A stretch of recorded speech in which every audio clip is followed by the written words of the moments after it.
Good evening. On today's episode of Government Gab, we will be discussing the landmark court case of McCulloch versus Maryland. Allow me to give you a brief introduction of the case before we delve into its finer details. It all began in 1816 when Congress issued a charter for the Second Bank of the United States. However, in 1818, Maryland legislatures levied a tax on all banknotes issued by the Baltimore branch of the bank. In other words, the bank had to use a special paper sanctioned by the state. James McCulloch, the bank's cashier, refused to pay the tax and use the special paper, and was consequently convicted by Maryland courts. McCulloch then took his case to the Supreme Court, and the following is a reenactment of what might have happened within the walls of that courtroom. The Supreme Court is now in session. McCulloch versus Maryland commencing. Mr. McCulloch, please present your argument. Well, according to Article 1, Section 8, Clause 1 of 18 of the Constitution, or also known as the Necessary and Proper Clause, the federal government must do what is necessary to carry out its express powers. The institution of a federal bank is necessary and proper to coin and issue currency, an express power granted by the Constitution. Furthermore, the state of Maryland has no right to tax a federal institution.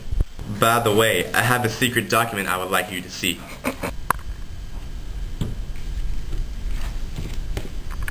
See this? This is outrageous.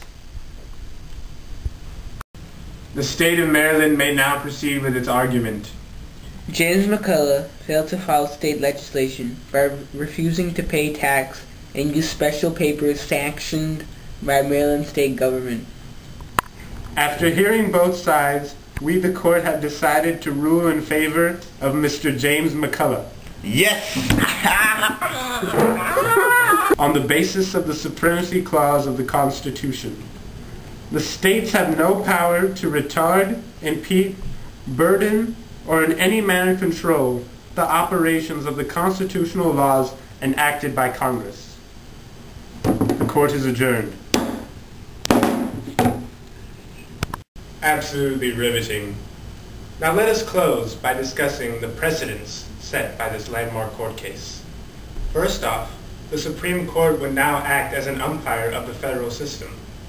More importantly, this was the first time that the doctrine of implied powers was upheld by the Supreme Court. And now, the national government was exempt from any form of taxation by any state government. Now that concludes tonight's episode. Next time, join us when we talk about how a local government student got his first 0 on a quiz just because he didn't bring his textbook to class. Damn it! I was reading it the night before. I fell asleep on it. You know what? Just forget it. Turn off the camera. I said turn that shit.